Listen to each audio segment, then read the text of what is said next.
Bienvenue dans Memento Mori, je m'appelle Raphaël Charrier et je suis pasteur à Grenoble. Je m'appelle Mathieu Girald, je suis pasteur à Etup.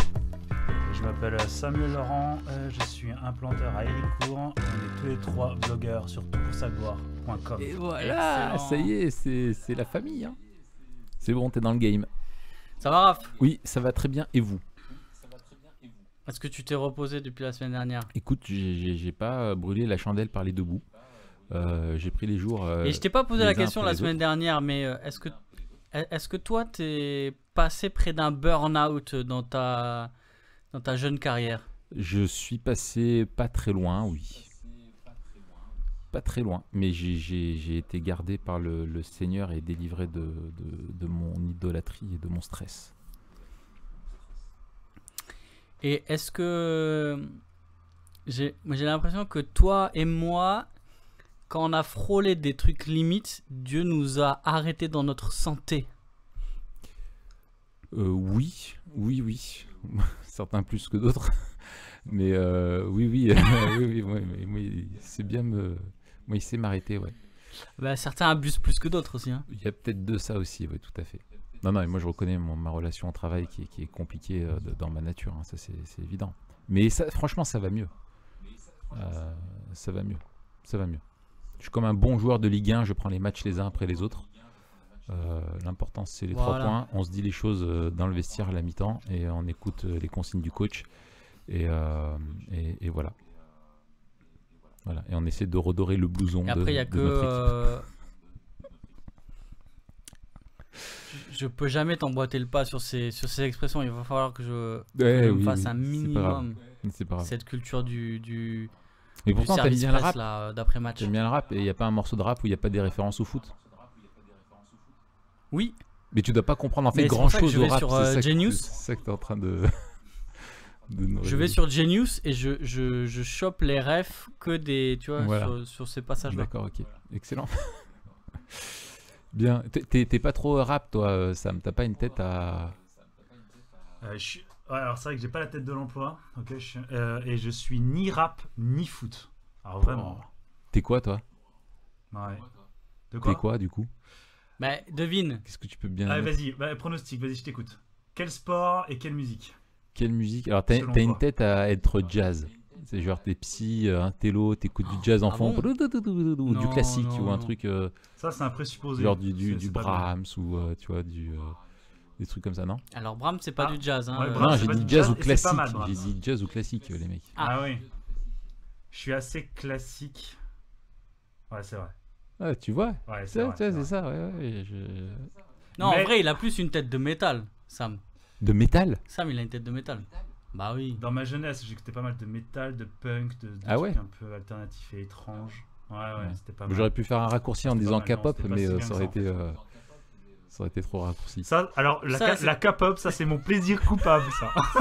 C'est vrai? T'écoutes la K-pop? Mais non! Attends, t'as vu ma tête? Non, mais justement, j'aurais pas osé. Oh, donc, ça c'est un plaisir coupable. Oh là là. Eh bah, dis donc. Je crois que j'ai jamais écouté un morceau de K-pop. C'est pas vital, mais c'est amusant. Moi, je peux pas. J'ai déjà vu des vignettes, tu sais, dans les tendances YouTube, et je comprends pas ce que ça fout là, ces trucs. Et du coup, j'ai jamais même eu envie de cliquer ou de voir un... Enfin, je comprends pas en fait le délire. Ça me dépasse. Mais pourquoi pas, on écoute de la pop américaine, pourquoi pas de la pop coréenne, hein, mais c'est trop chelou pour moi. Enfin bref. C'est bizarre, c'est assez culturel. Mais bon, bref. Et en sport, t'es quoi si t'es pas foot? Alors mais attends, s'il te plaît, on parle là, arrête de nous déranger. Non, c'est pas une tête, c'est un corps. Il faut pas regarder la tête, il faut regarder le corps. Non, j'étais pas mal hand en fait quand j'étais gamin. Oui, lui il a un corps de mec de sport de balle. Ouais, d'accord. Hand volley, c'est vrai que c'est pas mal. Handball, ouais, ok. Des sports de gymnase. Rugby, mais j'étais trop chétif. Ok, ça marche. Ok, bah écoute, c'est bien, on en sait un peu plus sur toi. Et du coup, on est là pour quoi, Mathieu? On est là pour discuter d'un sujet. Alors à chaque fois qu'on reçoit Sam, on en profite pour discuter de sujets avec un rapport plus ou moins lointain à la psychologie ou aux problématiques liées à la psychologie. Et aujourd'hui, on va parler des dépendances. On avait fait un épisode il y a quelques temps avec Raph là, sur la drogue. Oui. Et c'est vrai qu'on avait une approche plutôt théologique et pastorale. Et là, comme d'hab avec Sam, on va avoir une approche théologique et pastorale, mais surtout aussi psychologique et médicale. Donc on aimerait à travers cet épisode aussi questionner ce que la médecine parle quand elle parle de dépendance, avant d'en parler d'un point de vue biblique. Et puis peut-être sur le chemin débunker un peu des idées reçues. Voilà, alors la première question, celle qu'on te pose à chaque fois, Sam, c'est une question de définition. Finalement, de quoi parle-t-on quand on parle de dépendance? Qu'est-ce que, au niveau médical, du moins, on entend par dépendance? À partir de quand on peut parler de dépendance? Et puis peut-être, dans un deuxième temps, est-ce qu'on peut être dépendant de tout? Ok. Alors au niveau médical généralement, on parle d'une sensation ou d'une obligation de consommer ou de faire quelque chose avec des répercussions qui sont nuisibles ou en tout cas qui sont mauvaises par rapport à la santé ou à une altération de la vie quotidienne des personnes. Et par rapport à la deuxième question, c'est intéressant. Peut-on être dépendant de tout? En fait, il faut différencier deux types de dépendance. Il y a une dépendance physique et une dépendance, on va dire, qui reste aussi physique, mais qui est plutôt psychologique, même si ça fait référence quand même à notre cerveau. Dans notre corps, on a dans notre cerveau un système qu'on appelle le système de la récompense. C'est quelque chose qui est très connu, qui est même plutôt à la mode. On entend pas mal de choses sur ça et qui s'appelle également le système dopaminergique, à savoir qui libère de la dopamine dans notre cerveau et qui nous fait du bien assez rapidement lorsque on atteint des objectifs. En d'autres termes, c'est soit une des hormones du bonheur ou ce qu'on appelle aussi l'hormone de la motivation. Et en fait, ce neurotransmetteur-là, qui est bon pour nous, parce qu'il est déclenché lorsque, par exemple, on a besoin de se nourrir. Et on sait très bien que si on ne mange pas, on meurt. Donc, c'est quelque chose qui est vital pour notre fonctionnement. Je crois qu'on a un scoop. Il n'empêche qu'il peut réagir par rapport à des produits, à des choses que l'on ingère ou que l'on assimile, mais également à des habitudes de vie. En d'autres termes, notre système dopaminergique réagit au sucre, à l'alcool, à la nicotine, à la caféine, mais également à des habitudes de vie comme la sonnerie de notre téléphone, certains types de notifications sur les réseaux sociaux, etc. Donc, mais à ce titre-là, il y a un certain nombre de choses sur lesquelles on peut être dépendant par rapport au système de la récompense, mais pas tout.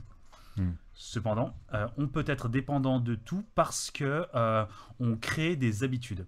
Notre cerveau, c'est un cerveau qui est conditionné et on développe sans cesse des conditionnements et des habitudes avec notre vie quotidienne.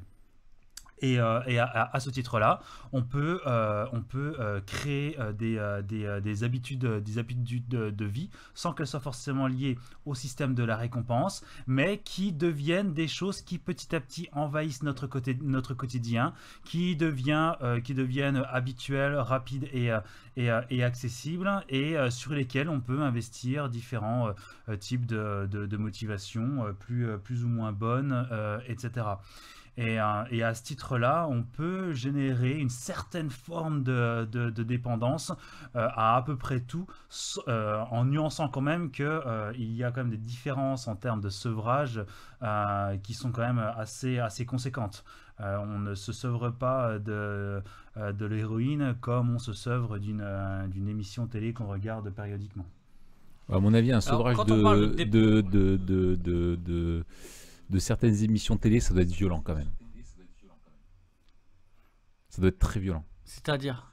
Ouais, je pense des trucs genre de télé-réalité, tout ça, tu vois, ça doit faire mal. Ah ouais, tu dois convulser, tu dois faire des trucs bizarres. Ouais, c'est ça. Tu dois avoir une conjonctivite et tout, tu comprends pas ce qui se passe. d'un coup, tu vois les choses différemment et tout. Ça doit être terrible. Mais alors, vas-y Mathieu. Ouais, j'avais une question juste pour rebondir. Là, c'est toujours la même idée. Est-ce que quand on parle de dépendance, on parle d'addiction? Est-ce que c'est la même chose avec un terme différent? Et puis, je crois savoir qu'il y a certaines dépendances qui sont reconnues, mais qui ne sont pas encore inscrites dans le registre là, des maladies. Je sais, comment ça s'appelle déjà Le DSM-5. Le DSM, voilà. DSM. C'est pas on dirait un nom d'un vaisseau de Star Wars, tu sais. Attention, DSM-5 en approche. Sortez les pistolets. Mais je sais blaster. que par exemple, tu vois, on a parlé beaucoup la dépendance aux écrans. Et je crois que c'est pas encore inscrit, qu'il y a encore voilà, la recherche là-dessus. Qu'est-ce que... Ouais.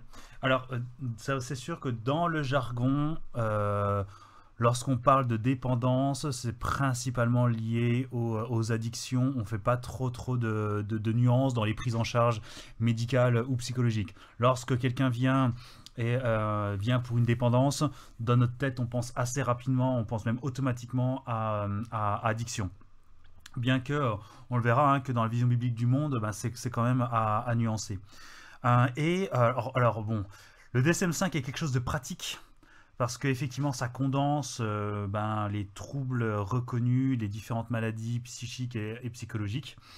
Mais c'est aussi un élément de culture, dans le sens où on rajoute des choses, on enlève des choses, suivant les différentes tendances, etc. Alors, je m'en souviens plus par rapport à la question des écrans.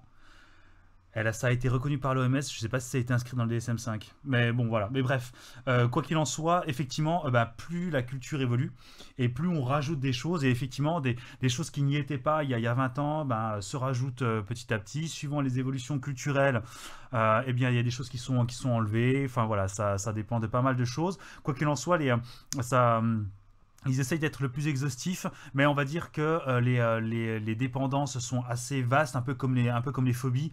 Et lorsque vous tapez, vous pouvez aller voir un phobie sur Internet, vous en avez, je sais plus, 50 ou 70. Ça aussi, elles ne sont pas toutes inscrites, mais... Ça fait partie des trucs à la mode.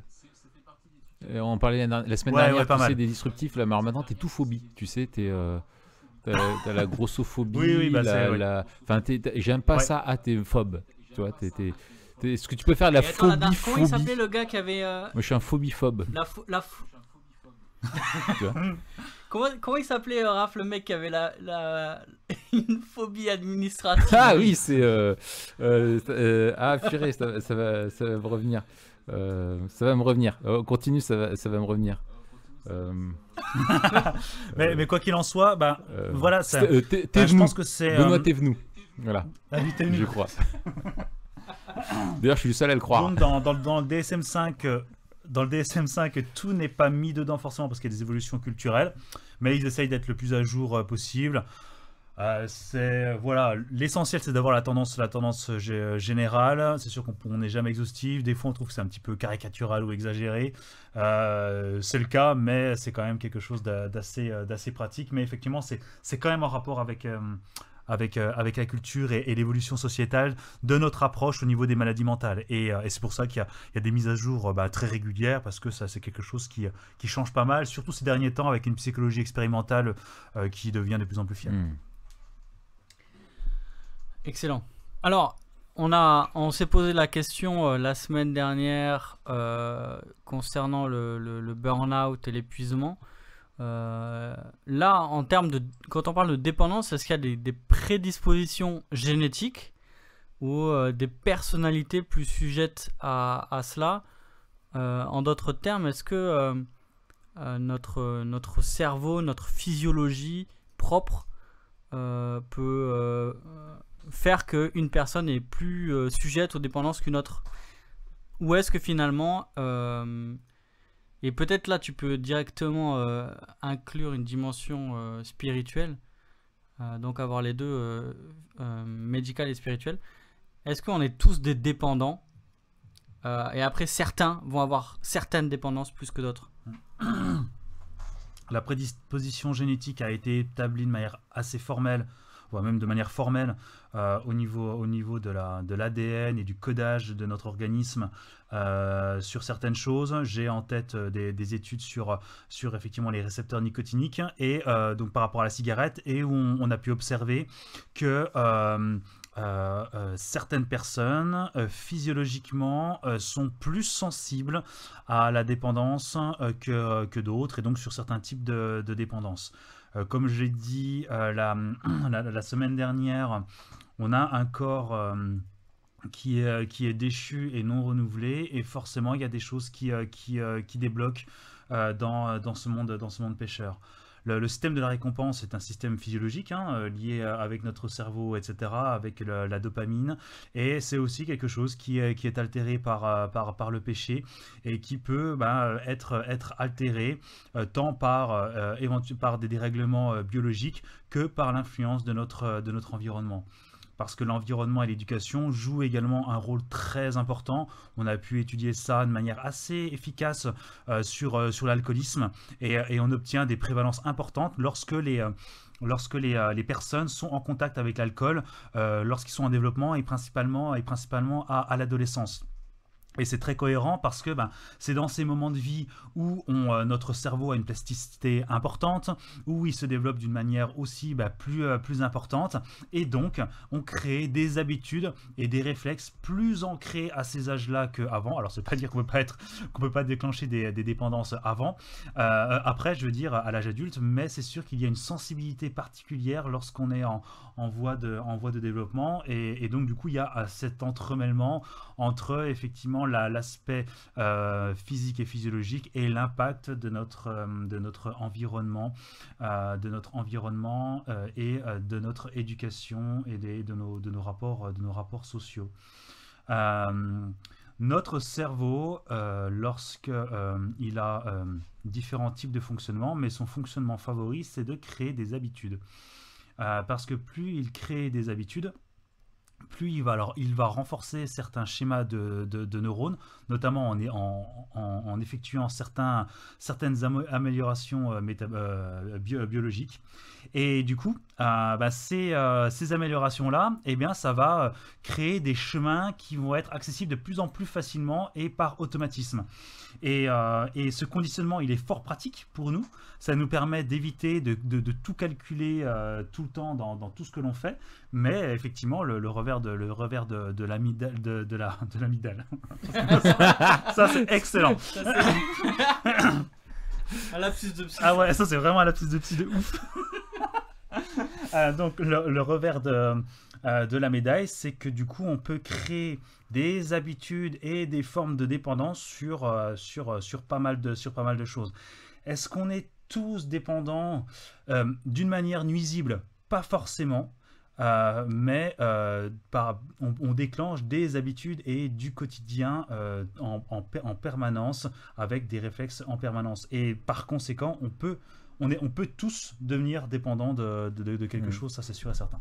Ouais, tu vois, je pensais plus particulièrement à l'idolâtrie. En fait, dans notre anthropologie, l'homme a été créé pour Dieu et par Dieu, et on ne peut le définir qu'en rapport avec Dieu. Et du coup, s'il n'adore pas Dieu, il va adorer une idole. Et donc, c'est plutôt, tu vois, en lien avec ça, je me disais, est-ce qu'on peut considérer... alors, c'est là où il y a la dimension spirituelle, et peut-être on la distingue de la dimension médicale. Mais justement, on peut se demander, si l'homme n'est pas dépendant de Dieu, il est dépendant d'une idole, est-ce que dans le domaine médical, il ne va pas être sujet à développer des dépendances qui sont... néfaste dans ce cadre-là, tu vois? Oui, tout à fait. Encore une fois, l'idolâtrie est quelque chose où quelqu'un en qui on met nos espoirs pour avoir une identité, de la sécurité ou de la prospérité. Et où ça peut être combinable à l'infini.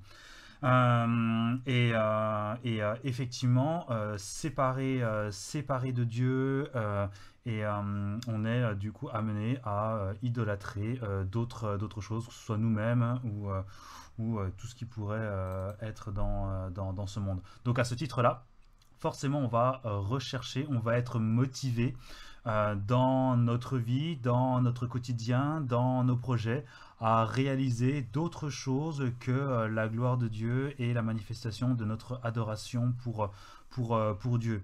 Je pense qu'il n'y a jamais eu d'études faites à ce sujet, de mettre en lien effectivement les systèmes de dépendance tels qu'on peut les voir dans le cerveau et la question de l'idolâtrie exprimée dans la Bible, mais dans nos schémas de pensée, par exemple, dans les relations interpersonnelles que l'on a, on développe des réflexes, des schémas qui représentent une certaine forme d'idolâtrie et qui représentent une certaine forme de dépendance pour atteindre certains objectifs soit dans notre travail, soit dans nos liens avec les autres personnes, soit enfin voilà, dans nos activités d'une manière générale. Donc je pense que le lien est plus fin, mais qu'il existe, bien que je n'ai jamais vraiment lu de choses là-dessus, mais forcément, de facto, il existe.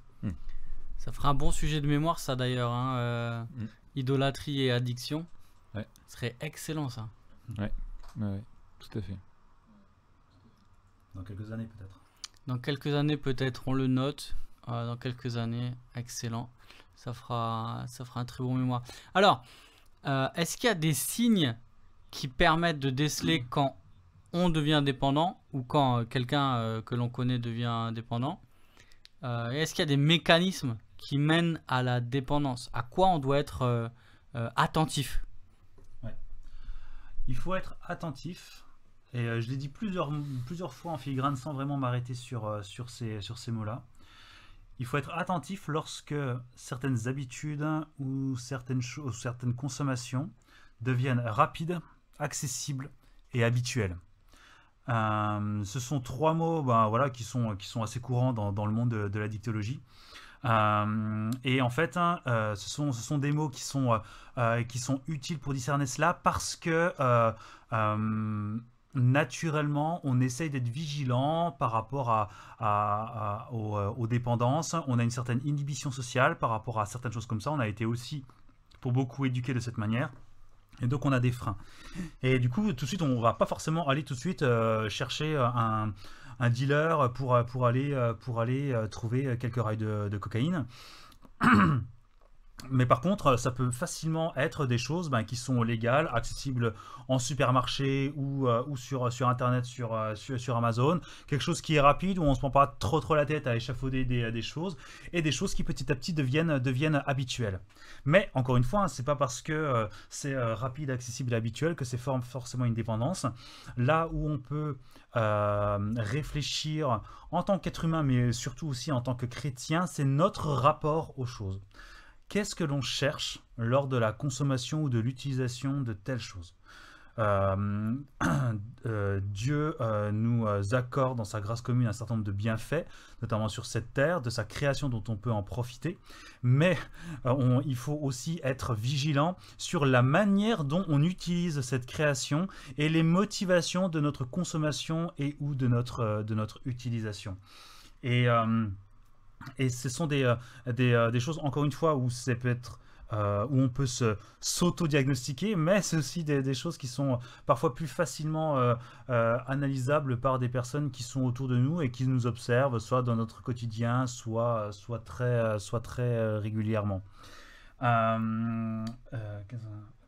Et du coup, ces signes-là, généralement, au niveau des dépendances, sont souvent associés à la question du plaisir et du stress et de l'inquiétude. Et c'est pour ça que la question le lapsus de l'amygdale était plutôt rigolo. C'est que on a tous un système également de la peur qui génère du stress avec le cortisol, etc. Et notre corps va chercher du réconfort. D'une manière générale, pour essayer de gérer ce stress et ses craintes. Et on peut chercher le bien-être dans plein de choses différentes, dans la communauté, dans des sorties, d'une manière générale, en se reposant, en se ressourçant, etc. Mais parfois, on peut aussi chercher notre réconfort dans certaines choses ou dans l'utilisation de certains objets. Et généralement, les principes de dépendance et d'addiction sont assez facilement décelables dans ce type de mécanisme où la personne est exposée à des situations de stress, d'intensité particulière d'activité, etc. Et qui du coup va chercher un peu de réconfort, sauf que s'organiser, surtout en ce moment, des sorties entre amis, de la sociabilité, du divertissement à l'extérieur, c'est pas forcément facile. Donc on se retrouve chez soi, donc on va chercher des choses rapides, accessibles, habituelles, et donc du coup on peut associer cette recherche de plaisir avec une multitude de choses, que ce soit de la nourriture, de l'alcool, des jeux vidéo, des réseaux sociaux, notre compte Instagram, etc., etc. Et donc, c'est par ces changements progressifs dans notre vie quotidienne et dans notre rapport aux choses où on peut se dire, ah tiens, c'est bizarre, tel ou tel comportement, je l'avais pas il y a plusieurs semaines et là je commence à le faire tous les jours. Je commence à veiller de plus en plus tard pour jouer à des jeux vidéo, etc., etc. Et donc, il y a plein de petits signes comme ça qui peuvent du coup nous faire réfléchir sur notre rapport aux choses et qu'est-ce qu'on y cherche lorsqu'on veut consommer ou utiliser telle ou telle chose. Ouais. Mais je trouve qu'il y a des fois des pentes glissantes, tu vois, où tu te rends... alors je me demande si tu ne t'en rends pas compte et qu'il faut... Et je rejoins ce que dit Calvin, que pratiquement toute la sagesse qu'on peut acquérir, elle découle de la connaissance de Dieu et de nous-mêmes. Donc d'apprendre à se connaître, et je pense qu'avec l'expérience, tu peux te voir glisser en disant « Oula, là je commence à avoir un rapport avec le beurre de cacahuète ou cette série de Netflix ou tel type de comportement au réseau social qui est pas sain. » Tu parles à toi ou à moi, Raph? Je parle à l'univers. Je parle à l'univers. Mais en même temps, des fois, enfin, je pense qu'il y a aussi le regard extérieur que tu as mentionné, est, je pense, important parce que je pense que le propre de justement, parce que tu te crées une idole en fait quand tu deviens dépendant, ce à quoi tu es dépendant devient ton idole. En fait, il y a le côté aussi de l'aveuglement du péché, de ton idolâtrie, quoi. Et je pense que ça demande une capacité à voir qu'on n'a pas forcément quand on est aveugle, en fait. C'est ballot. C'est beau. C'est beau, ouais, c'est ça, ouais. Ok, allez, vas-y, Matt. Oui, et encore une fois, ce ne sont pas forcément des choses qui, d'une manière normée, que ce soit chrétien ou non, pourraient être répréhensibles et on va dire en dehors de la norme. C'est souvent des choses qui sont très habituelles dans notre quotidien. On n'y fait pas forcément attention. Il y a des gens qui font pareil. Et du coup, on n'a pas forcément cette réflexion sur nous-mêmes et cette lucidité. Et justement, c'est ce côté très accessible et quotidien qui peut justement être cette pente glissante sur laquelle on n'a pas trop de recul. Lorsque on commence à développer une dépendance ou une addiction à un produit, où on doit contacter un dealer, se retrouver à tel ou tel endroit, ouais, etc., sais que... où on commence... Ouais, tu sais que tu es dans le rouge, quoi. Tu sais que ça va pas, tu sais que... Parce que tu es en dehors de la norme sociale. Même si tu te dis, même si subjectivement tu fonces, tu fais les choses, tu as quand même cette réflexion où tu dis ouais, je commence à consommer de l'héroïne, quoi. Ouais. Par contre, dans les petites choses du quotidien, sur la conscience, il y a plusieurs choses qui jouent, quoi. Enfin, tout ne joue pas pareil. Je pense que justement, ce qui est en dehors de la norme, enfin, tu sais, quand tu fais quelque chose d'illégal, tu vois, au niveau de ta conscience, tu peux te faire reprendre. Mais il y a même des dépendances aujourd'hui qui vont être presque glorifiées, quoi. Tu vois, tu parles, je sais pas, on parle on peut parler des séries ou des réseaux sociaux ou je sais pas, l'image de soi, tu vois. Enfin voilà, il y a des trucs qui vont vraiment être mis en avant et encouragés. et c'est presque bizarre de ne pas être dépendant à ces choses-là. On va pas le comprendre. Ouais, et on le voit dans une tranche d'âge de la population où effectivement la question de l'exposition aux médias, d'avoir un compte machin, d'être suivi, d'avoir des abonnés, etc. est devenu quelque chose de normé. Quelque chose d'encouragé dans certains milieux ou dans certains domaines, alors pour le coup, ces adolescents et ces jeunes adultes développent des dépendances et des habitudes de vie très néfastes, commencent à baser leur identité sur quelque chose de virtuel, d'instable et de dangereux, mais en plus créer des habitudes dans leur cerveau qui vont également modifier leur système de la récompense, etc. Et il y aura aussi des implications de dépendance biologique dans ce type d'habitudes et de quotidien. Et pour autant, il n'y a pas de problème avec ça. Alors heureusement, je trouve qu'en ce moment, ça fait quand même, je trouve, 2-3 ans où il y a pas mal de... Enfin, pas mal. Il y a quelques émissions, des petites mini-séries, etc. qui mettent en alerte sur ce type de choses. Mais dans la sphère publique, très honnêtement, c'est un peu le silence, quoi. Et c'est un petit peu dommage parce qu'effectivement, sur quelque chose qu'on norme dans la société, eh bien, on est en train de créer de profonds dégâts dans les nouvelles générations, notamment. Génération sacrifiée, comme dirait Rof. Ou génération non, comme dirait Diams. Ouais, chacun ses repères, hein, Raph. Chacun ses repères. Ah là là. Alors, maintenant, j'aimerais bien... À part si, Raph, toi, t'as un truc à... Non, vas-y, continue. Toi, t'as un truc Vas-y, à... enchaîne. Ok. Tu sais, c'est aussi ton podcast. Hein. C'est important que tu puisses Je participer sais, comme mais j'ai ça. peur de devenir dépendant. Donc je préfère me contenir. Ouais, nous, on est dépendant à tes blagues. C'est-à-dire, s'il n'y a pas assez de blagues dans un épisode, on n'est pas Je bien. sais, On est en je sueur. sais, je sais. Ça nous fait du Je stress. sais, mais je ne veux pas être ton idole. Je sais que c'est dur. Parce que Je ne veux pas être ton idole. c'est un danger réel. C'est pas juste un danger potentiel ou ressenti. Il y a le danger que le monde soit vraiment plus moche qu'il n'y paraît. Et quand on entend tes blagues, on se dit tout n'est pas perdu. Il y a encore de l'espoir. C'est ça, Demain, le soleil se lèvera. tout à fait. Et d'ailleurs, le pain perdu, finalement, n'est pas perdu. Non, c'est vrai. Est-ce que le pain perdu n'est pas du pain retrouvé Mais finalement? oui, et il est racheté, il est restauré, il est glorifié pour être mangé. C'est une autre chose. Le pain rédimé, quoi. Voilà, exactement, c'est le pain racheté, tu vois. Et d'ailleurs, le pain de demain n'est pas cuit. Même si Et le d'ailleurs, pain pour d'hier est passer rassis. par là, il doit mourir. Il doit mourir dans la poêle. Il y a une transformation. C'est assez intéressant, hein, tout ça. On Ouais, devrait il y a faire un toute une épisode théologie, là-dessus sur le pain perdu. Ouais, la théologie boulangère à développer, je pense. Donc, Écoute, je pense que ça nous donne une bonne... on vous base. fera un épisode, le Voilà, pain perdu la ou la théologie. théologie boulangère. Alors, retour à nos moutons.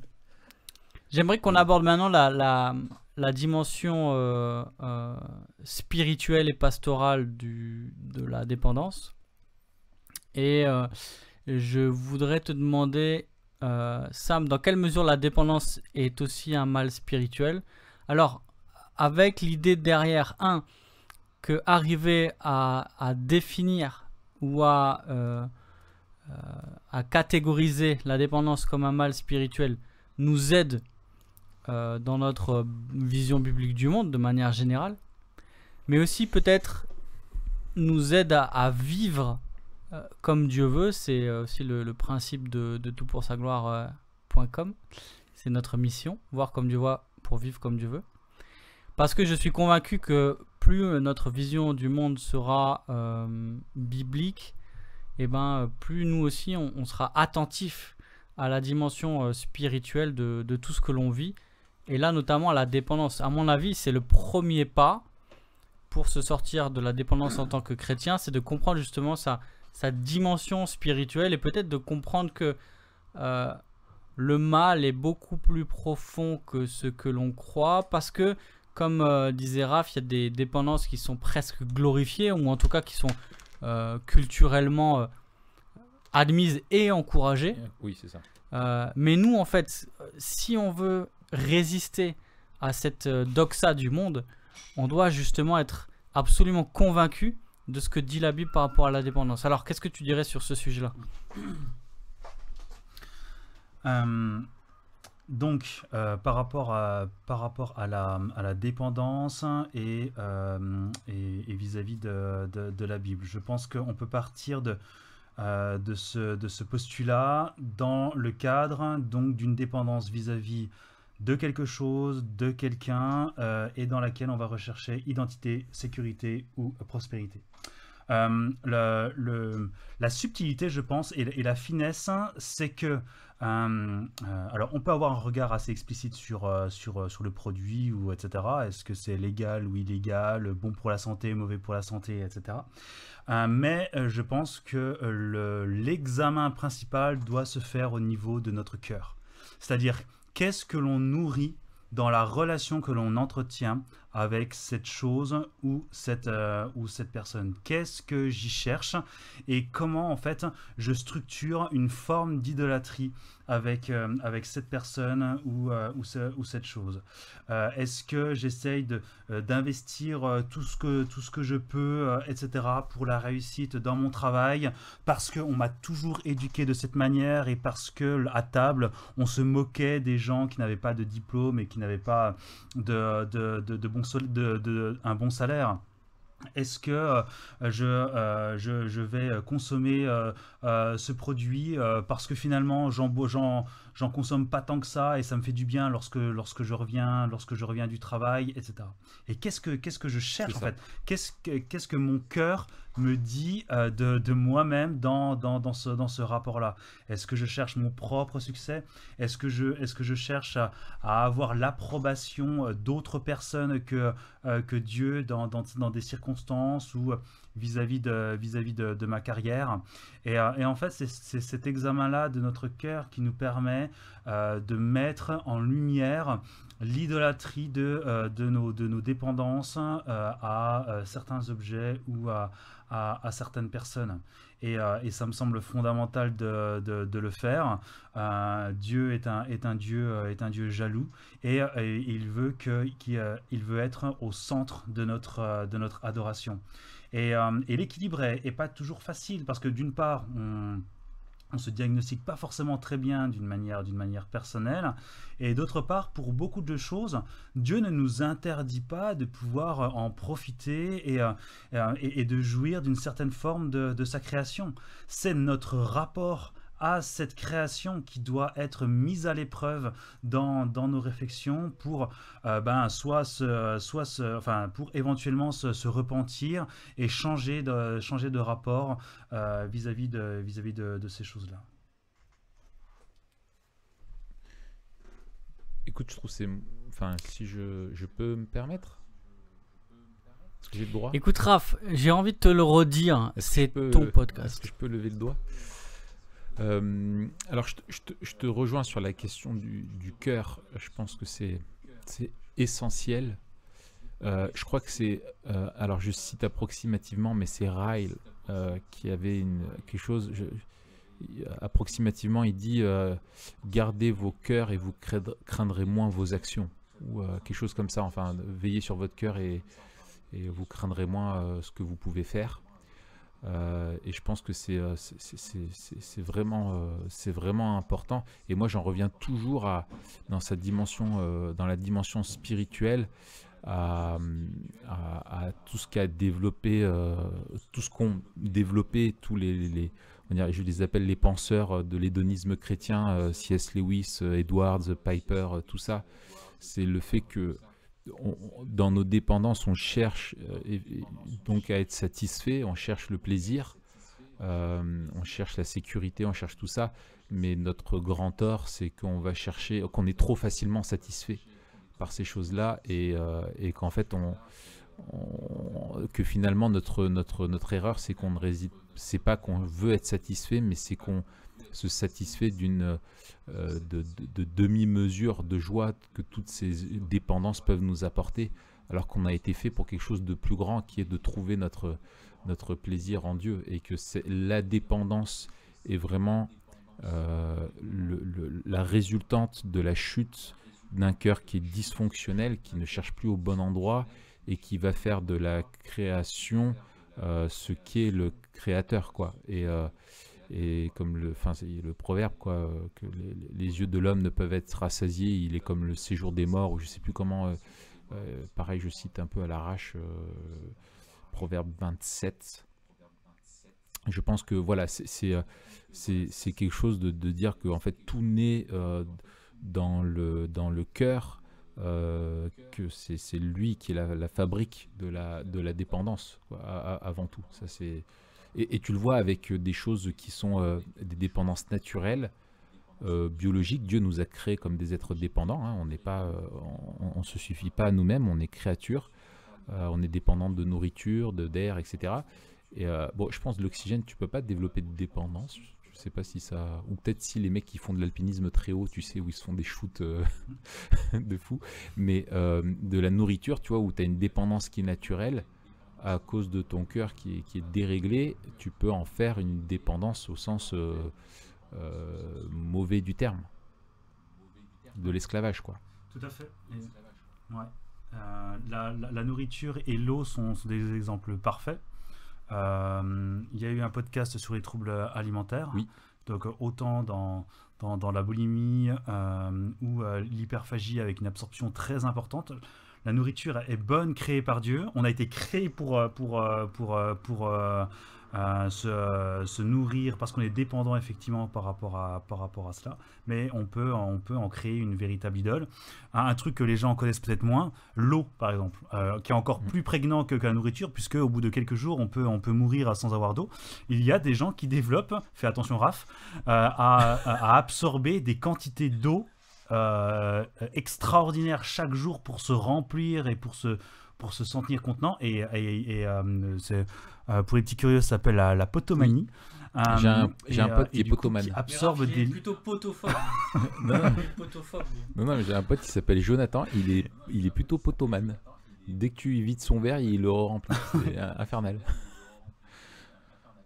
Et du coup, alors ça peut être lié à des altérations biologiques, hein. Certaines personnes ont besoin de plus d'eau que d'autres, mais il y en a pour certains, c'est pour avoir un ressenti physique particulier, parce que sinon ils se sentent pas bien et développent une dépendance malsaine, parce qu'ils se sentent en insécurité ou vivent un mal physiologique lorsqu'ils n'ont pas absorbé de grandes quantités d'eau en permanence, quoi. Donc effectivement, de bonnes choses, on peut en devenir dépendant, mais avec une mauvaise dépendance, et donc une certaine idolâtrie.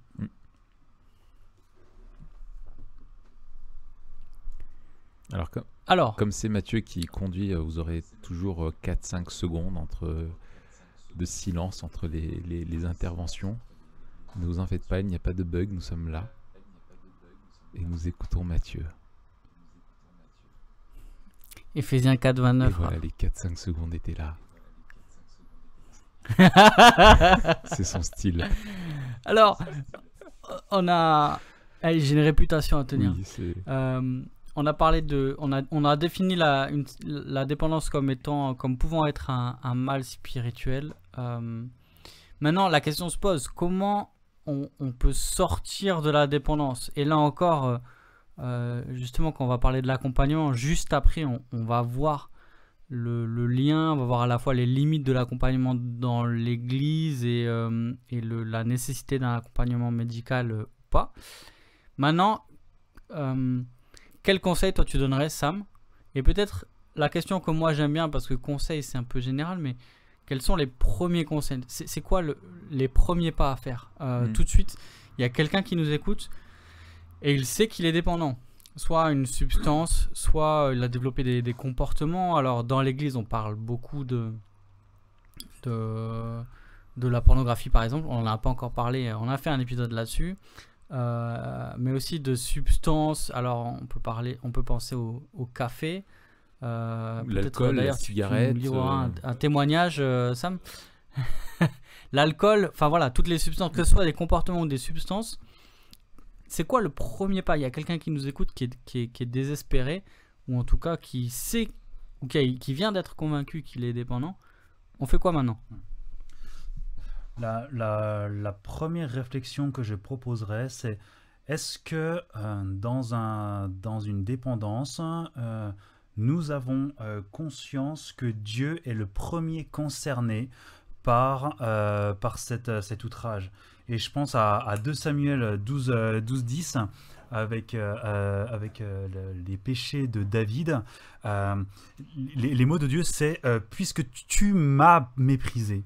Et je trouve qu'il y a quelque chose à remettre dans une perspective plus grande dans la dépendance. C'est pas seulement quelque chose que l'on abîme en nous-mêmes, c'est pas quelque chose qui nous détruit, c'est pas quelque chose qui altère nos relations avec les autres, notre rapport aux choses, notre rapport à la sexualité comme la pornographie, etc.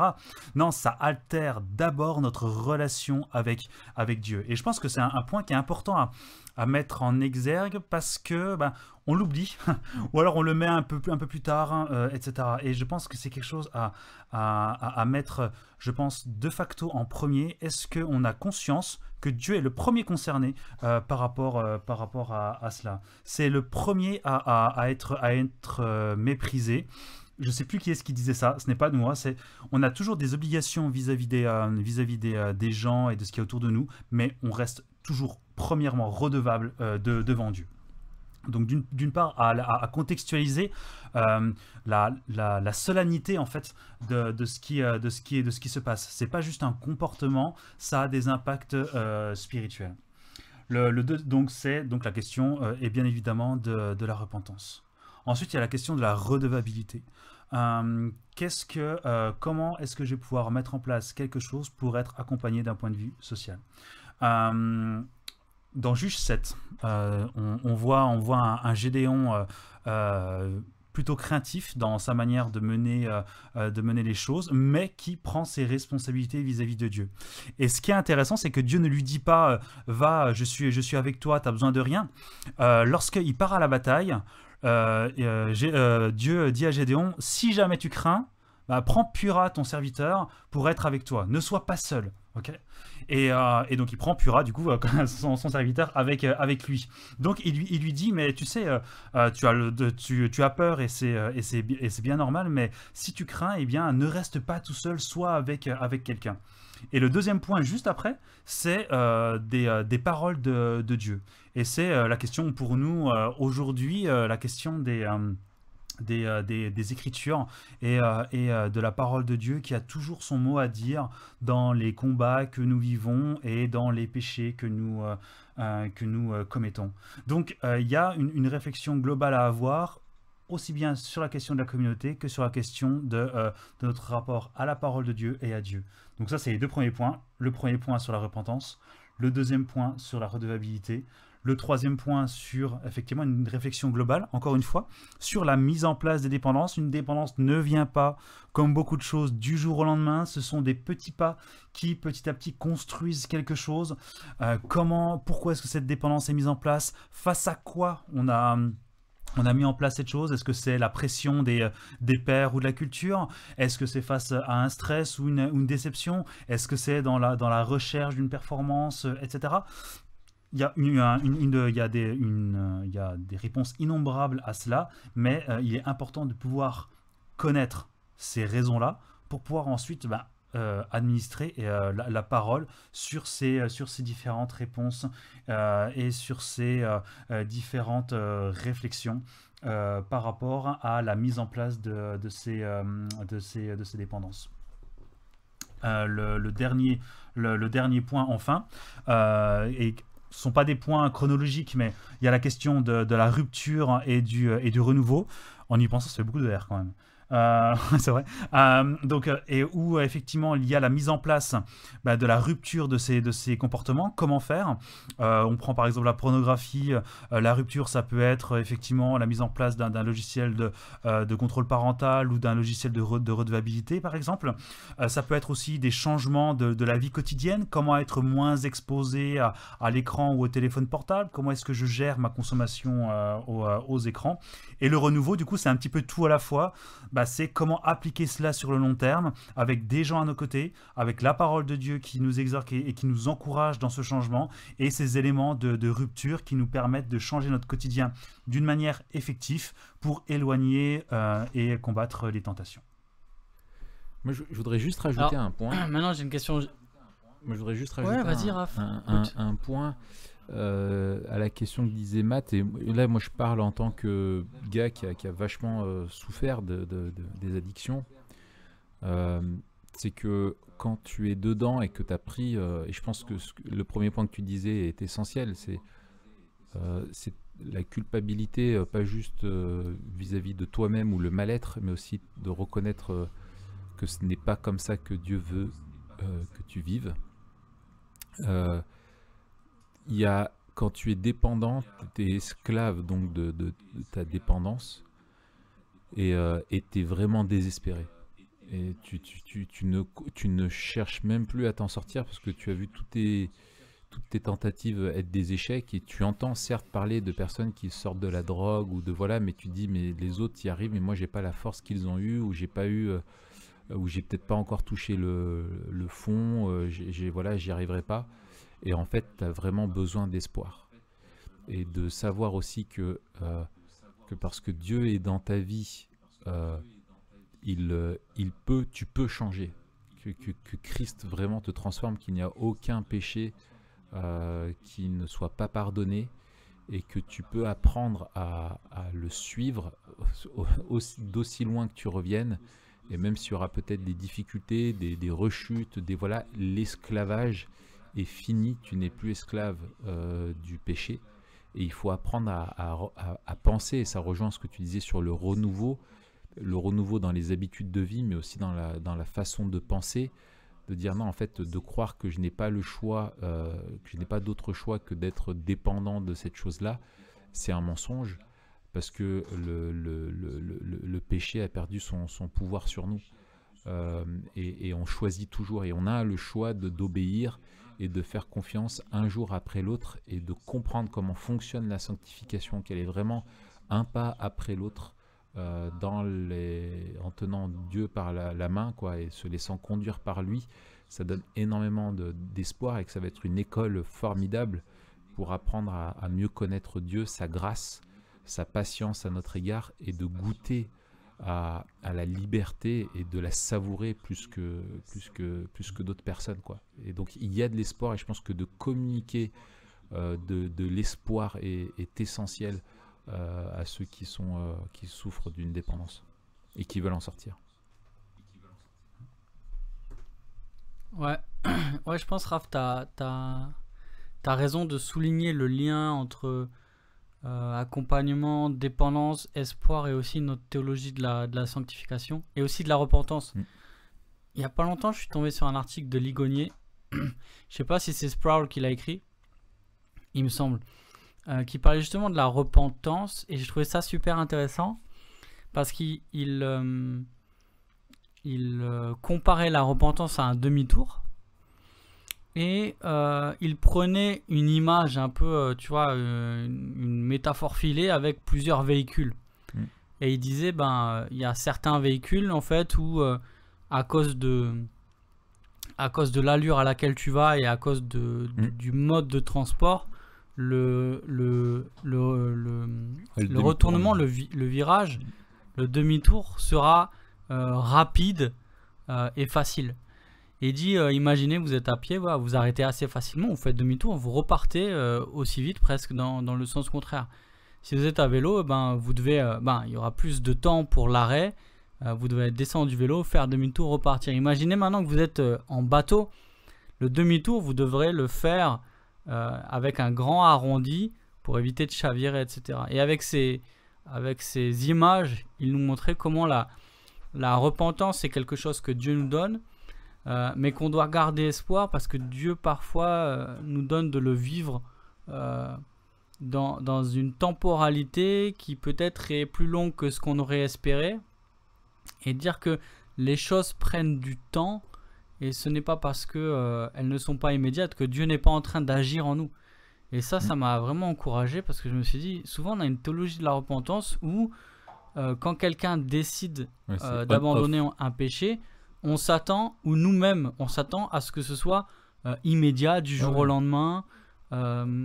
Et donc de réfléchir, comme tu disais, notre théologie de la sanctification, et en particulier de la repentance, et cet aspect de la repentance qui est de changer le comportement, d'abandonner une mauvaise pratique, de la remplacer par une pratique vertueuse. Ça prend du temps.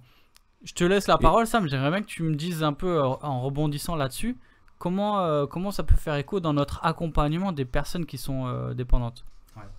La question de la temporalité, c'est vachement intéressant parce que effectivement, on mésestime souvent le temps pour changer une habitude et pour changer une forme de dépendance. On peut prendre des dépendances à des produits. Les sevrages, d'une manière générale, sont pas si lents que ça. Et les cures sont entre 3 semaines et 3 mois, et on sait d'un point de vue biologique que au bout de 66 jours, etc., on arrive à créer des ruptures par rapport au schéma et à la dépendance. Le sevrage même physiologique, si je ne me trompe pas, je crois que c'est 3 semaines. Je pense que je ne suis pas médecin, mais il me semble que les cures sont en général sur 3 semaines. Et au bout de 3 semaines, les gens récupèrent déjà de la sérénité par rapport à leur fonctionnement et leurs habitudes. Le problème, c'est que très souvent, ces cures et ces accompagnements, ils sont faits un petit peu en extérieur et du coup dans un rythme et dans un quotidien un petit peu différent. Et c'est souvent lorsque le quotidien revient où les personnes réalisent que même s'il y a eu une amélioration, eh bien, il n'y a pas quelque chose de définitif. Et parfois, il suffit de retourner dans le contexte où on a développé cette dépendance, que ce soit une frustration, un stress, une crainte, un lieu particulier, un réseau social particulier, un réseau social dans le sens des personnes avec qui on est en contact, particulier, etc., où on peut facilement être retenté, ressollicité, parce que on garde en mémoire beaucoup de choses ne s'effacent pas. Et il faut du temps pour pouvoir développer ça, et parfois des ruptures radicales et la mise en place de stratégies que l'on ne peut mettre en place que sur du long terme, parce que encore une fois, l'être humain met du temps à changer. Mais c'est aussi par rapport aussi à nous en tant que conseillers, frères et sœurs, etc., où on doit développer une compassion particulière pour ces personnes-là, parce que nous aussi on est altéré par le péché, et on se dit à tort que puisque cette personne s'est repentie, elle ne devrait plus avoir de rechute, puisque cette personne s'est repentie, elle ne devrait plus y penser, parce que cette personne repentie, etc., etc. Et c'est déjà souvent être superficiel par rapport à notre propre péché, mais c'est aussi mésestimer la profondeur du péché que l'on a en nous et en chaque être humain. Et l'enjeu et la bataille de ce combat spirituel dans notre sainteté qui fait rage, et qui parfois fait rage jusqu'à la fin de notre existence. Si souvent on demande aux gens de s'abstenir complètement de substances comme l'alcool par exemple, c'est pas pour rien. Ça veut pas dire que la personne va se retrouver au fond du trou à la moindre absorption, mais on sait très bien que moins la personne est tentée, mieux elle va développer des habitudes de vie et des changements radicaux. Mais on sait très bien que très souvent, avec de l'alcoolisme sur des décennies, ça reste une faiblesse, et que du coup, vaut mieux qu'elle reste éloignée de ces produits-là. C'est de la folie, quoi. Tu sais que si une fois tu as chuté avec quelque chose et que tu as galéré pour t'en sortir, l'abstinence, elle doit être à vie, hein. Je sais que pour les alcooliques anonymes, c'est une abstinence à vie et stricte, hein. Il y a une histoire très connue, je pense que j'avais raconté dans le truc sur les drogues, où c'était, je crois que c'est aux États-Unis, un des cadres en fait des alcooliques anonymes, qui après 30 ans s'est retrouvé dans une soirée, il y avait un baba au rhum, et donc un gâteau quoi, et en fait juste le baba au rhum l'a refait chuter complètement. Et lui se disait ouais bon ça va, il y a juste... En fait non, je crois qu'il ne savait même pas, je veux pas dire de bêtises, mais je crois qu'il n'était même pas au courant. Et en fait il y avait le gâteau qui était là, on lui a donné une part, et il l'a pris, il l'a amené à la bouche, et en fait c'est en mettant dans la bouche qu'il s'est rendu compte qu'il y avait du rhum. Et en fait le gars dans la semaine il a rechuté quoi. Et il a dit ça a été tellement... ça m'a renvoyé 30 ans en arrière, c'était voilà, et le premier stress qu'il a eu derrière, le premier truc et tout, le gars est tombé. Et voilà quoi, c'est dramatique. Les alcooliques anonymes, bien qu'ils soient plutôt séculiers, mais on a des études fiables, longitudinales maintenant par rapport à leur efficacité. Ce sont sans doute les meilleurs par rapport à ça. Et on sait bien que la dernière étape est primordiale pour garder les personnes à peu près safe, et que sans cette dernière étape, il y a beaucoup plus de rechutes, une prévalence très importante. Et en fait, la dernière étape, c'est de prendre en charge une personne qui veut se sevrer et qui veut se sortir de l'alcoolisme. Et je trouve que c'est un clin d'œil plutôt joli de ce que Dieu veut pour son peuple et pour son Église. Nous sommes des pécheurs qui veulent accompagner d'autres pécheurs. Et même si le péché s'exprime d'une manière différente suivant les uns ou les autres, on n'est jamais à l'abri, aucun d'entre nous, à chuter dans des dépendances quelles qu'ils soient.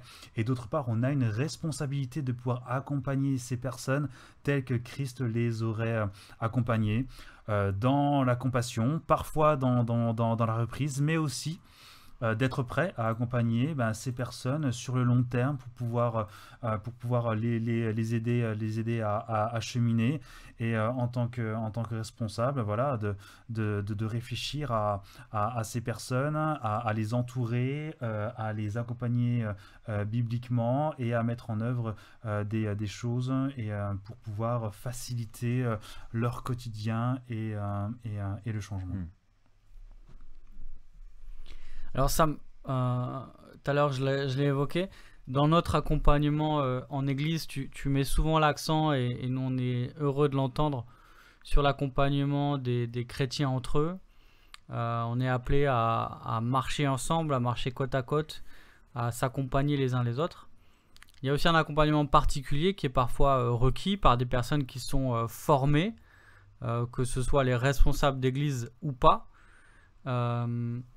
Mais quelle est la limite de notre accompagnement pastoral? Est-ce qu'il y a, à quel moment on doit rediriger la personne vers un accompagnement médical? À partir du moment où il y a des effets des effets nuisibles sur sa santé et ses interactions sociales, il ne faudrait jamais écarter la nécessité d'être accompagné d'un point de vue médical ou psycho. Les psychologues en addictologie sont généralement bien informés, en tout cas j'en connais plusieurs, dans tout ce qui est accompagnement au changement et par rapport au comportement.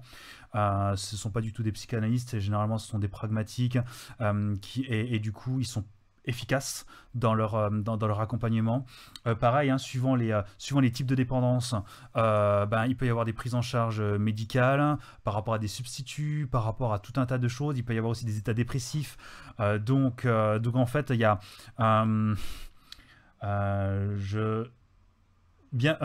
dans la plupart des dépendances auxquelles on aurait idée ici, notamment des dépendances aux produits, des dépendances à de mauvaises habitudes de vie qui sont délétères pour notre état physique notamment, et sur nos liens familiaux. Je pense qu'il est nécessaire d'avoir toujours, de diriger toujours les gens vers le médecin traitant pour que celui-ci soit au courant, de le diriger si besoin vers soit hôpital de jour pour des services addictos, soit un accompagnement psycho si vraiment vous vous sentez pas amené à le faire, parce qu'il y a des psychologues qui sont très compétents dans tout ce qui est thérapie cognitivo-comportementaliste.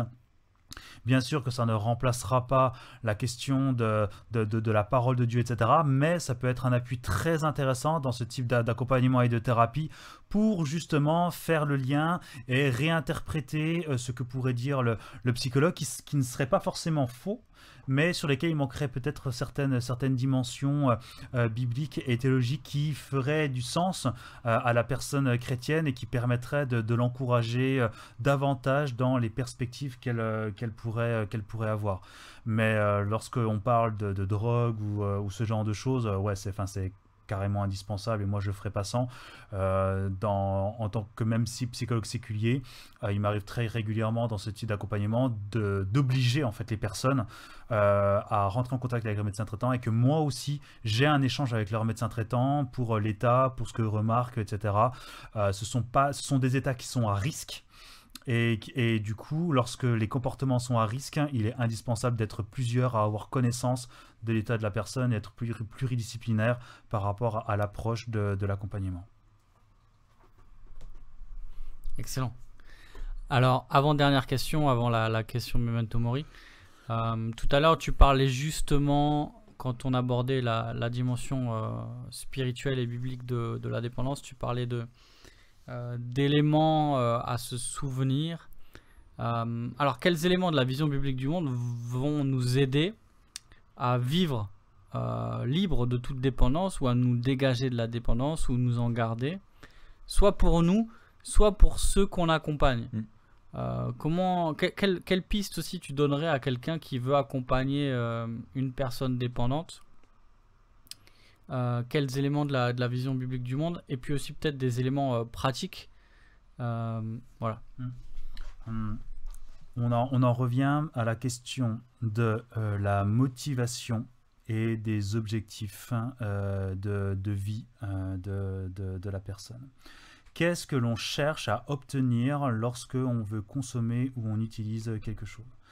C'est vraiment, je crois, la question primordiale, qui va permettre de comprendre ce que le cœur de la personne, même si on ne peut pas le comprendre partiellement, en tout cas, d'avoir de bons indices par rapport à cela. Et du coup, au travers de cette réflexion sur le cœur de la personne et sur ses motivations, de pouvoir lui apporter la perspective biblique et divine de la question de ses motivations, etc. Très souvent, de lui dire, oui, mais tu sais, ton objectif sur Terre, c'est de faire des disciples et d'être à la gloire de Dieu. Ce sont des choses tellement vastes que très souvent, c'est parfaitement juste, mais c'est souvent pas très adapté, et souvent il faut restreindre le sens de certains conseils pour pouvoir être plus pertinent vis-à-vis de ces personnes. Ça, Paulison en parle bien dans Marche à la sanctification. Ouais, c'est ça. C'est un tout petit livre que je vous conseille tellement. De toute façon, ces petits livres, ce sont les meilleurs. Et effectivement, le livre Comment fonctionne la sanctification, qui doit faire 100 pages dans un petit format, vous éclaire particulièrement sur cette question de la théologie pratique dans le conseil pastoral, mais d'une manière plus générale lorsqu'on échange avec les gens. On peut dire des choses dogmatiques et systématiques très justes, mais lorsque on est dans la vie des gens, il faut souvent restreindre un petit peu le sens pour que ce soit plus pertinent et plus parlant pour la personne. Donc là, vraiment la question... et le déséquilibre, comment on fait la balance sur certains points. Ça. Excellent. C'est exactement ça. Et dans sa parole, Dieu nous donne les bons objectifs de vie que l'on peut aussi ensuite appliquer concrètement à la vie des personnes.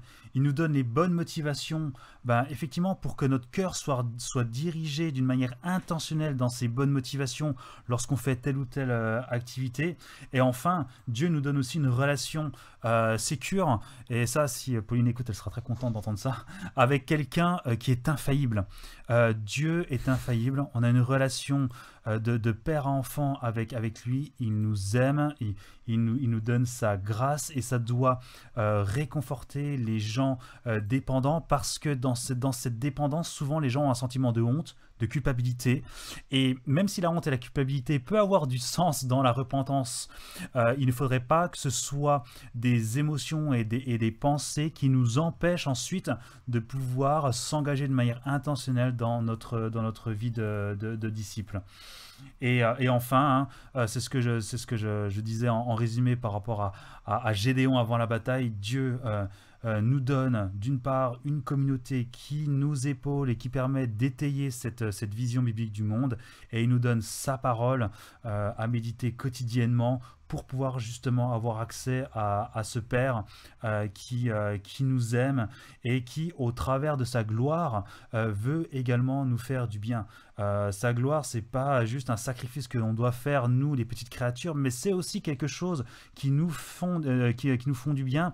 Et ça me fait penser à C.S. Lewis, et je paraphrase, qui disait la femme peut être aussi parfaite, les voyages épanouissants et divertissants, tout comme la recherche scientifique très excitante, tout cela ne remplira jamais parfaitement les élans de nos cœurs. Il n'y a que ces objectifs que Dieu a mis en nous qui sauront répondre à la satisfaction à la recherche de satisfaction de notre cœur. Et ça, il ne faut pas l'oublier. On peut être sous n'importe quelle forme de dépendance en se disant qu'au moins ça nous fait du bien. Ce sera une dépendance qui sera en dehors de Dieu et de l'idolâtrie, et ça ne remplira jamais parfaitement ni à long terme les élans de nos cœurs par rapport à nos vies, par rapport à nos inquiétudes et par rapport à ce qui nous entoure. Excellent. Raph, est-ce que toi t'as peut-être des pistes en tant que pasteur, justement pour vivre libre de toute dépendance ou accompagner quelqu'un vers la liberté? Ouais. Alors, je pense qu'il y a... alors, la redevabilité est vraiment importante, mais vue pas comme simplement le fait de rendre des comptes ou de dire je suis désolé, j'ai pas réussi, mais vraiment comme de dire on avance ensemble à la lumière, et de comprendre et d'accompagner et de réfléchir ensemble sur comment en fait comment par quoi doit être remplacé le péché. Et je pense là à un texte qui m'a pas mal parlé ces derniers temps, c'est dans Romains 13, versets 13 à 14, où il dit « Marchons honnêtement comme en plein jour, sans excès de table ni de boisson, sans luxure ni dérèglement, sans discorde ni jalousie, mais revêtez-vous du Seigneur Jésus-Christ, et ne vous mettez pas en souci de la chair pour en satisfaire les convoitises. » Et je trouve que c'est une belle exhortation qui est collective, vraiment à dire bah voilà, comment est-ce qu'on peut marcher ensemble d'une manière à apprendre à ressembler de plus en plus à Christ, et que finalement c'est ça l'objectif. Et il y a une expérience, je crois, spirituelle à faire. Il me semble indispensable, c'est de comprendre notre relation au Saint-Esprit, comment en fait celui-ci, à quoi, enfin, comment ça doit, qu'est-ce qui caractérise une vie qui est dirigée par le Saint-Esprit, et en fait comment est-ce que comment est-ce qu'il va nous diriger. Et c'est de sortir de cette idée qu'on est autonome et qu'on doit gérer par nous-mêmes et se transformer nous-mêmes, mais que c'est par notre relation à Dieu au travers du Saint-Esprit, à la lumière de la parole, selon le modèle de Christ, qu'on peut s'en sortir. Et quand le Saint-Esprit est oublié ou dépersonnalisé, en fait, je pense ça va être d'autant plus facile d'être découragé ou de renier Dieu, quoi. Et c'est lui qui va nous amener la clarté dans l'esprit, qui va mettre en lumière vraiment les idoles, les dépendances. C'est lui qui va nous communiquer l'espoir aussi, la direction, la force, et d'être accompagné pour ça, pour comprendre comment quelle est la dynamique du Saint-Esprit. Va nous aider à vivre dans le contentement, en fait, et nous, il n'y a que lui qui peut nous convaincre que vivre comme Dieu le veut est la source de la plus grande joie possible imaginable. Et alors il y a quelque chose de en même temps très spirituel, mais après qui va découler sur des choses vraiment après pratique, sur qu'est-ce qu'on doit mettre en place dans notre vie comme habitude pour apprendre à penser différemment.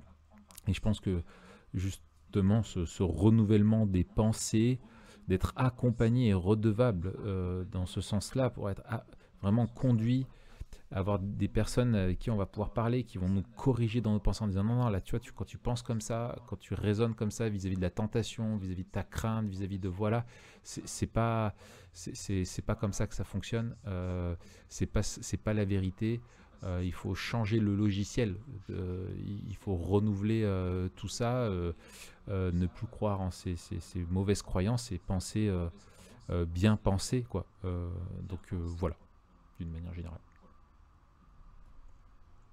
Mais ça prend du temps et c'est un sujet après l'autre, on avance pas à pas. Et je pense aussi pour quelqu'un d'accepter que c'est juste un jour après l'autre, qu'il peut y avoir des rechutes, que c'est malheureusement inévitable. Et je pense qu'il y a que le souhait le plus grand de quelqu'un qui est vraiment dépendant et qui veut s'en sortir, c'est de ne plus avoir d'échecs, de s'en sortir définitivement. Et la moindre chute peut créer un tel désespoir où tu dis mais finalement tu oublies tout le chemin que tu as fait et tu as l'impression que tu es retourné en arrière et tu dis mais en fait voilà je m'en sortirai jamais et tout ça.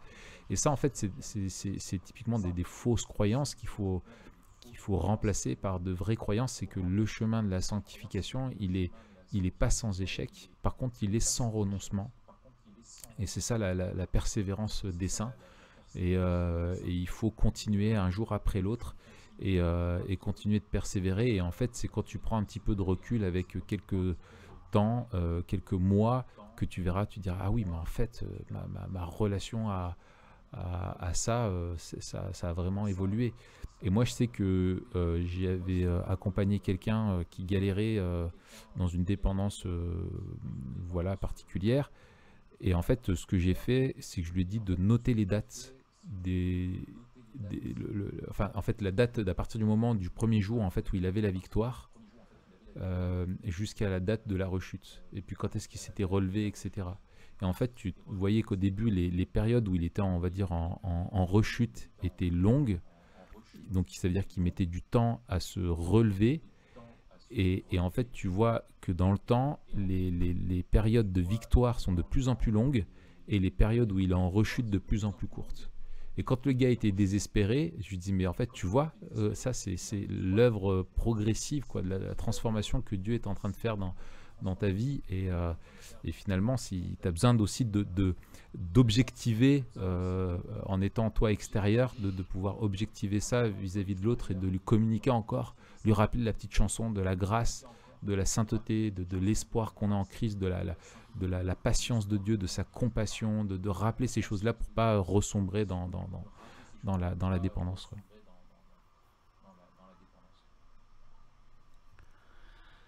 Excellent. Moi, j'ajouterais un autre point. T'as la tête du mec qui voulait faire une blague, Raph. Vas-y.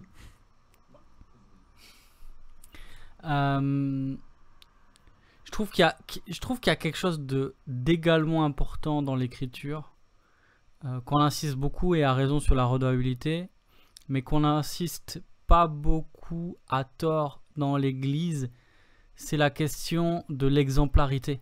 Oui, très vrai. On ne dit pas assez que nous devons être des exemples pour les autres, et que il y a une espèce de fuite de la responsabilité par rapport à l'exemple qui est assez flagrante, et personne ne veut être pris en exemple. Ouais. Et je pense qu'il y a aussi une espèce de fausse humilité évangélique qui dit ah mais moi je suis pas un exemple, c'est Christ l'exemple, etc. Alors que quand tu regardes à la fois le discours par exemple de Paul qui dit imitez-moi comme moi j'imite le Christ, et je suis le pire des pécheurs, on voit que la manière dont Paul veut enseigner les autres, c'est par son exemple. Oui. Et qui va de pair avec je suis le pire des pécheurs, mais malgré ça, imitez-moi comme je suis moi-même imitateur de Christ. Tu vois, c'est la même personne. C'est que c'est pas une imitation de victoire, mais c'est une imitation dans la grâce. Exactement, c'est ça. De la croissance. Exactement, la croissance dans la grâce. Et justement, parce que si on est seul face à son péché, je trouve qu'il y a quelque chose de malsain qui peut s'installer assez vite dans une relation de redevabilité. D'une part, un certain laxisme, où celui envers qui on est redevable galère tout autant, voire plus que nous, et donc en fait on est juste redevable de nos échecs. Ou alors, dans l'autre sens, avoir une espèce d'image de la perfection où on va mettre en place la redevabilité juste comme un moyen d'atteindre un idéal qui est peut-être un idéal plus perfectionniste que biblique. Dans le sens où on veut atteindre quelque chose qu'on n'atteindra qu'au ciel. Alors même si on doit tendre à la maturité, voilà, la croissance dans la grâce, ça ne veut pas dire atteindre la perfection ici-bas. Et sinon, ce delta qu'il y a entre les deux va nous écraser parce qu'on n'y arrivera jamais. Et au contraire, à mon avis, être contre-productif. Puisque plus on est écrasé et plus on va retomber, à mon avis. Et donc, la question de qui dans l'église peut être un exemple pour moi et la question comment je peux être un exemple pour les autres est pour moi ultra pertinente en plus d'être fondamentalement biblique parce que c'est comme ça que l'on grandit et que l'on apprend. C'est ce que Jésus, comment il fait des disciples, il a dit venez avec moi. Ouais. Et écoutez-moi et regardez-moi. Et Paul, il dit pareil. Il dit écoutez-moi et imitez-moi. Ce que vous avez appris de moi, mettez-le en pratique. Et en fait, c'est pas que Paul, c'est tous les chrétiens qui doivent ça. Et les responsables en premier. Et être un exemple pour les autres. Et on le voit, moi je le vois avec mon jeune fils. Il m'imite tout le temps. Je fais un truc, il va faire la même chose. C'est incroyable. En plus, là, il a un âge où c'est caricatural. Enfin, vraiment, le moindre truc que je fais, il va faire pareil. Mais dire, mais c'est comme ça qu'on apprend. Et on a tellement une approche intellectuelle, je crois, de la formation dans l'église. Et je me dis ça à moi-même. Désincarné, quoi. Qu'on devrait redécouvrir la puissance de la communauté dans la formation spirituelle. Ouais, très juste. Parce que les frères et sœurs charismatiques ont beaucoup plus. Ils ont une approche beaucoup plus mentorale, relationnelle de la formation, et nous beaucoup plus intellectuelle, académique. Ouais. Mais je pense effectivement que c'est lié aussi avec, tu sais, la question de l'expérience et nous la question du rapport à l'écriture. Oui, il y a des biais dont on se rend même pas compte. Un rapport plus expérimentiel ou plus intellectuel. Donc, ouais, on a vraiment à apprendre sur ce coup-là. Alors, dernière question pour vous les frères. Comment vivre Memento Mori nous aide à ne dépendre que de Dieu? Sam. Avec tout ça, il y a la question de la souffrance.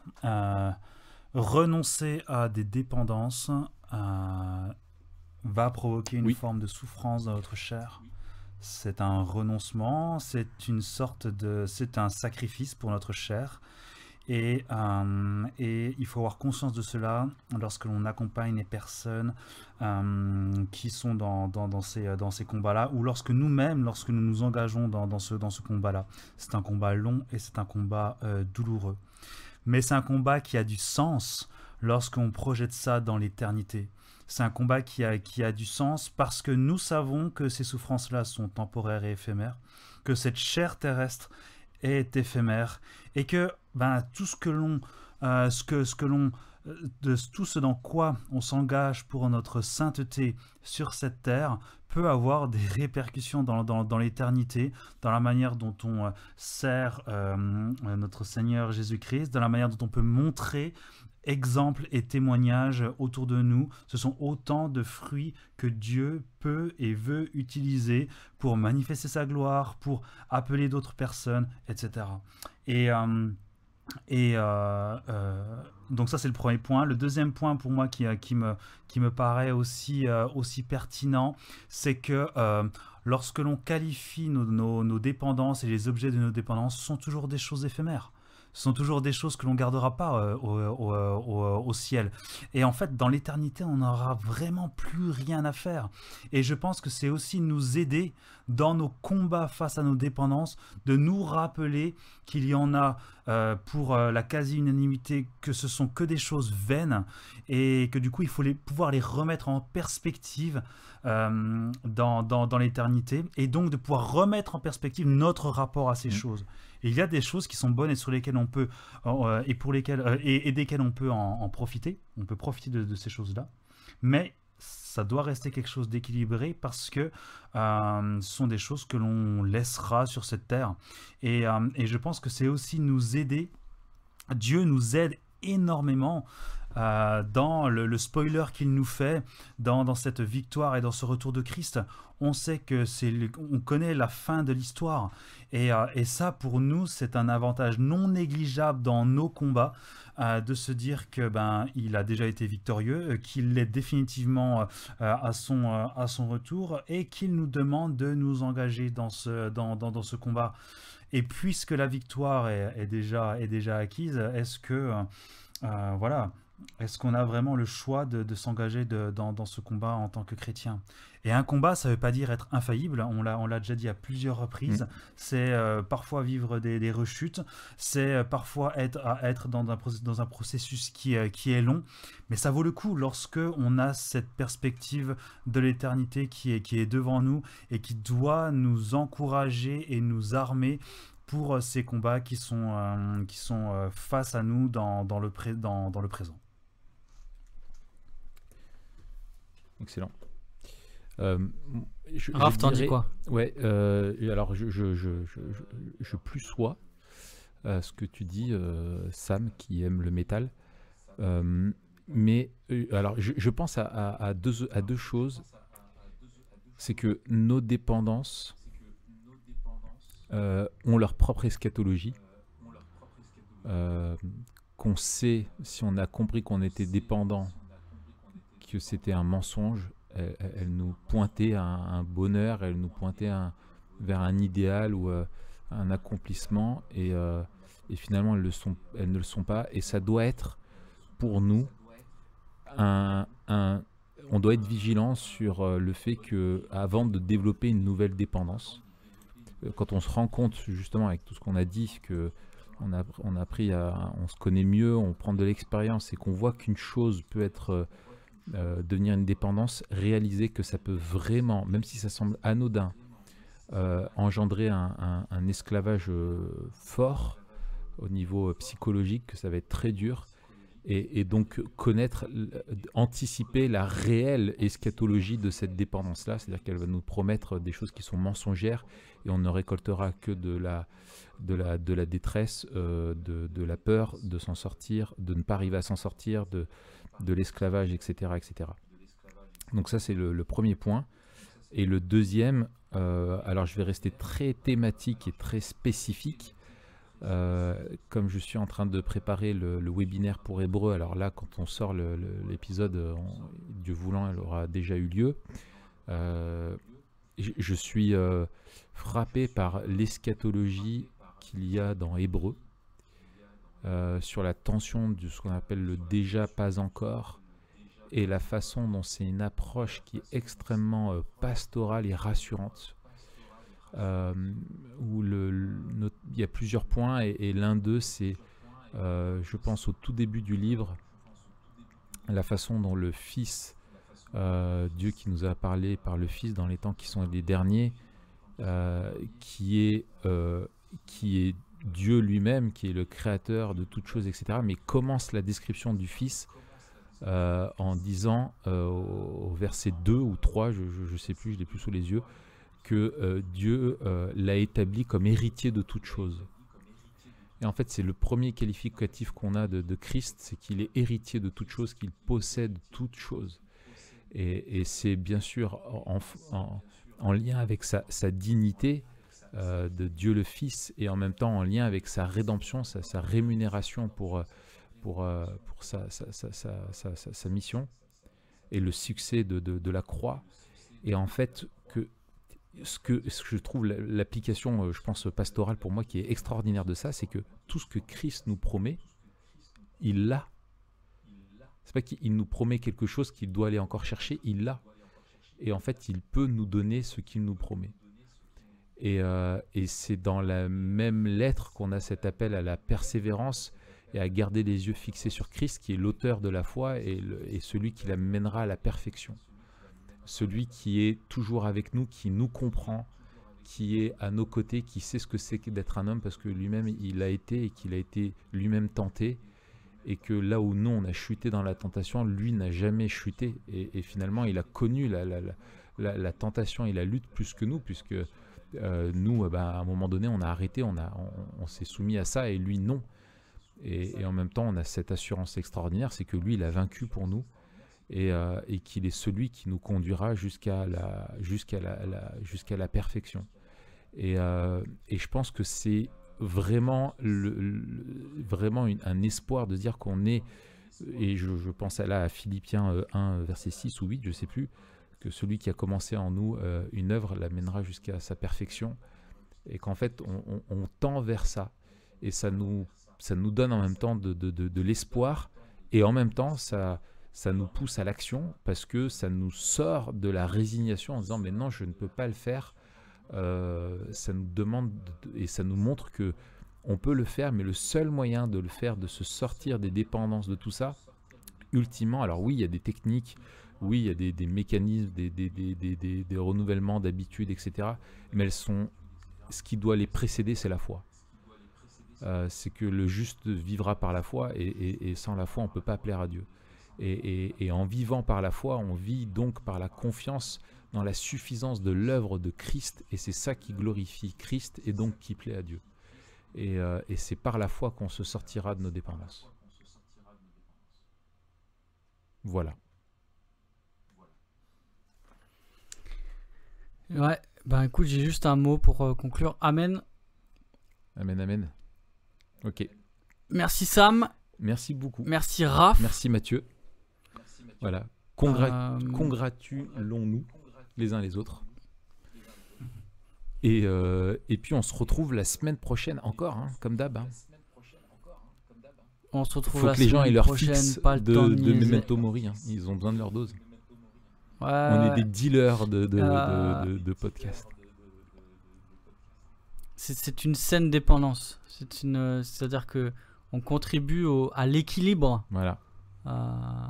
C'est ça. Moral, émotionnel. Tout à fait. Et cognitif de nos auditeurs.